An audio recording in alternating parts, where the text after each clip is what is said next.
这个月的项目进度汇报，我将邀请项目经理、建筑工程负责人以及销售团队来为大家分享最新的项目进程。Order those windows from a manufacturer that is experienced in doing historic to replicate historic window. We've sold 12 units so far, so we're more than 10% of the way there. 大家好，我是绿庭的 Bruce， 我在绿庭负责投资分析以及投后管理工作。今天将由我为大家带来最新的50千项目的项目进度汇报。我现在就在50千项目的项目现场。我们先来简单回顾一下这个项目的概况。这个项目是由历史保护性建筑改造而成的精品小户型住宅。项目的位置是华盛顿 N街57号，处于华盛顿正在高速发展的两个区 Shaw 和 NoMa 的交界处。这个项目一共包含114套公寓，户型从工作室到2室2厅，面积在41平方米到98平方米之间。这个月的项目进度汇报，我将邀请项目经理、建筑工程负责人以及销售团队来为大家分享最新的项目进程。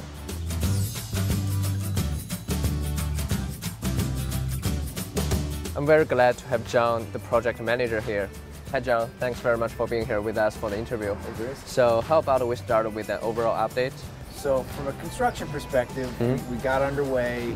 We got through all the excavation issues where we had some contaminated soil. Okay. We had a lot of groundwater and some unstable soil at the bottom. So that took us a lot of time and effort to get through. Okay. But fortunately we got through it. And now, as you can see in back, the structure is rising. We're up to the 4th floor, and the historic renovation on the front is proceeding. And so we hope to have our first move-ins in July. Oh, July. Of next year. Okay. We've sold 12 units so far, so we're more than 10% of the way there. And one thing that I'm particularly excited about is we've leased the retail space. Okay. To a guy who is he's gonna have baked goods, coffee during the morning, and in the afternoons he's gonna have Tex-Mex food, tacos and those sort of things. And then later into the evening he's gonna serve beer and wine. Wow. And so he'll do that in the retail space and in the patios out front and on the side. Okay. So about the 12 sales, right? Yeah. So did the price meet your expectations? Yeah, so the prices have been surprising, really. Okay. We've met or exceeded pro forma in all the sales. That's nice. And we validated both ranges of the scale. We've sold some of the cheapest units, the ones that were right next to the trash room and that sort of thing, that's sold. And we've also sold some of the higher end units, like if you can look at the building, this unit on the 2nd floor on the corner, which is one of the most expensive units, has a historic fireplace in it and all that. And that one was one of the first ones sold. Tell us, what do you like most about this project? I love that we are coming into a neighborhood, a historic residential neighborhood, and we're improving it. Okay. We're taking a historic building that's on the National Register and restoring it to its sort of splendor. Okay. Yet still fitting in with the neighborhood. Okay. I mean, we've done a lot of things in the design to integrate the building with the outside. Is there any interesting story about this project or during the development process that you would like to share with us? So, one of the things that's always amazing about construction is you never know what you don't know. Okay, yes. So, we got into the excavation and we discovered contaminated soil and that sort of thing, which we knew about, right? Yeah. And then we kept digging and we came across a cistern, which was a giant brick structure. It was about 12 feet wide, 12 feet tall, and 45 feet long. A giant arched brick structure, 3 wides thick, that we didn't know was there. And we had to take it out, of course, but we started doing some research to find out why this was there. And we learned that in 1860, back during the American Civil War time, there was a brewery on site. And so they used to bring in water because brewing is a very water-intensive process. Right. And back then, all the pipes in the city were made out of wood. So it took a lot to get water. So they would get the water, store it in that cistern, and use it in the making of beer. Another interesting fact about that is the guy who owned that brewery was Czech, from the Czech Republic.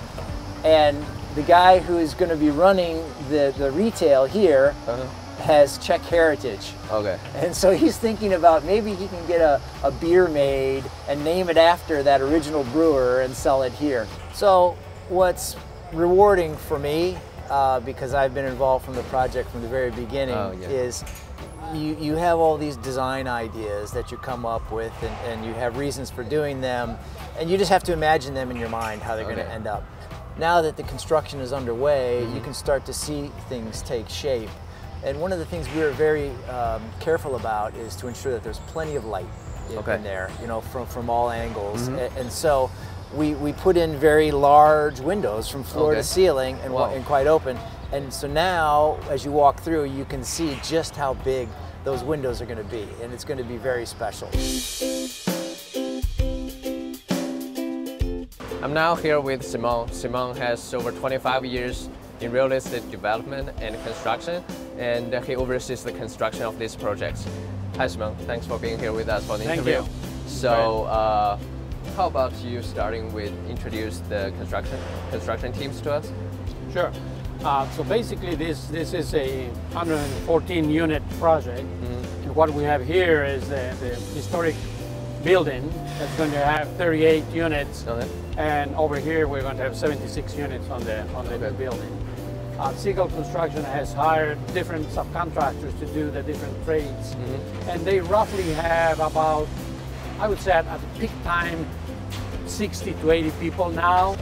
But in the near future coming up, once we finish the exterior phase and we put the roof in at the end of the year, we're probably going to add more people to do the interior work. And we're probably going to peak at 120 people building the project until we are done early in the second quarter of 2018.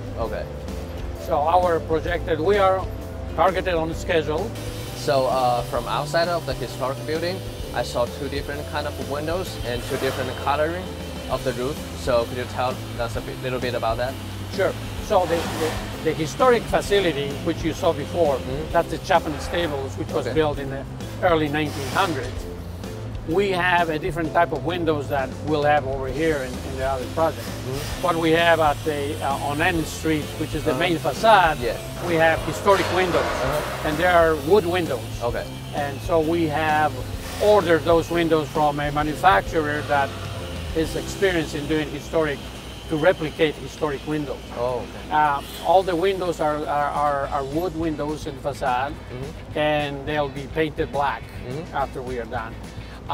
Also, there is what we've probably seen is a green mansard type of roofing. That in itself is the cornice. So it's no longer going to be green when we are done. It's going to be painted black. It's going to be very striking, I think, to have black windows and the cornice and the doors with all the historic facade, which is being renovated, the brickwork. Tell us about this courtyard. So this courtyard, basically, it's going to be a meeting place for the condo owners, right? They'll be able to walk their dogs. They'll be able to to share time with the kids. At the end of the day, it's going to be very luscious. It's going to be plenty of green. There's going to have pathways and very tall trees. So it's going to give you a place that it's a nice yard, green. It's going to be benches so that people can just sit, read a book if they want to, or read a newspaper. So could you tell us about the different materials of these two different set of buildings? Sure. So the existing building is all brick. It's an all brick structure. And then the new building, which is this, is going to basically have metal panels, and it's going to have some brickwork. So this is going to be more contemporary, more actual elements. But the distinctive part is the historic area that is we're going to keep that all brick on the facade. Where we're standing on top of the garage. The garage is going to hold 59 cars. It's a full service garage. It's a full garage. It's going to be connected with elevators so that people can come through the ramp, which is on the new building, come down, park their cars, And it's going to be a very secure area. Everybody's going to have a security card that they have to check. And so we are trying to maintain some security for the tenants here, which is always good for a condo owner to know that their area is secure. Okay. So the garage, it's a feature that not many projects now have garages because it's so expensive to build garages in downtown DC. But we are able to offer, not to all of the 114 units, but probably half of them will opt for it. And there is a bike storage in the garage too, right? So yeah, as part of the district, the commands, if you may, every developer to create spaces for bicycles. So in addition to us having spaces in the front for people to park, we're going to have an area in the garage that's a bicycle storage area. Okay. Because hopefully this project will attract mostly the millennials who don't own a car. They love to ride their bicycles or walk. Okay. And the location of the project is extremely well located so that people can do that. Yeah.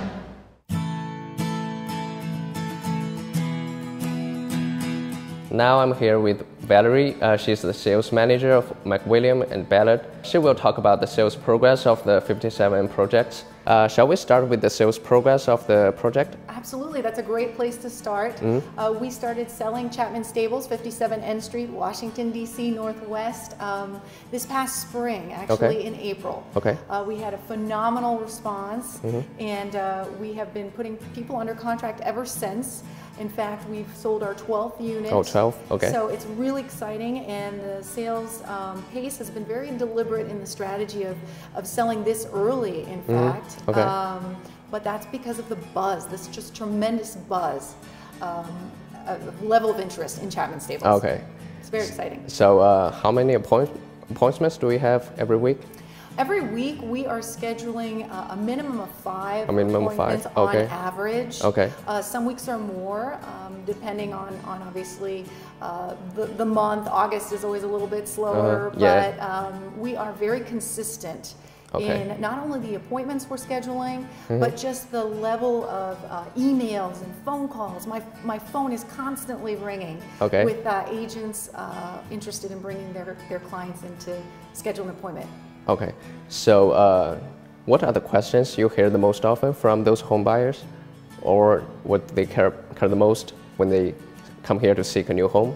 First and foremost, people are so interested in the uniqueness of Chapman Stables. We are on the U.S. National Register of Historic Places, and we are all about adaptable reuse, and I think that resonates so well with not just the millennials, but people who are living in the city and are looking for just unique properties, unique residences with a story.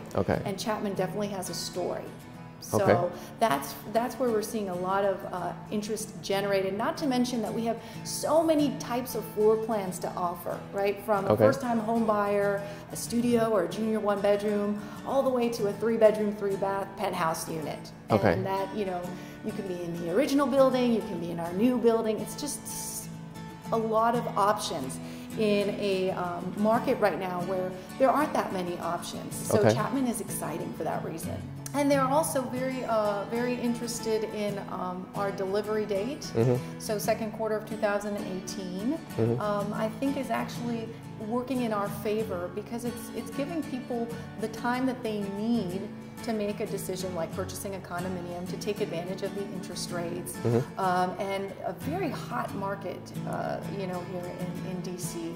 It's really advantageous, and it's going by very quickly. So they'll be moving in before they know it. Okay.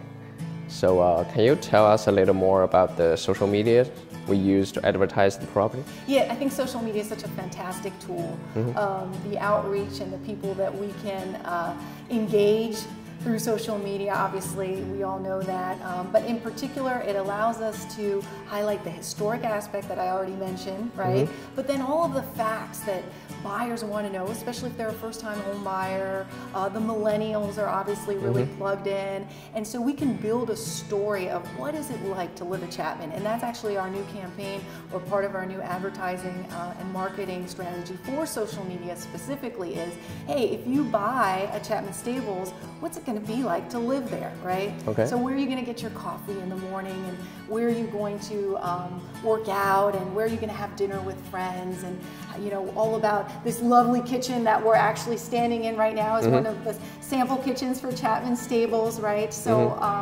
it gives it already a sense of being ready and you know, ready to be moved in, even though we don't actually have our furnished model yet. And I want to emphasize yet, because February is coming up real quick again.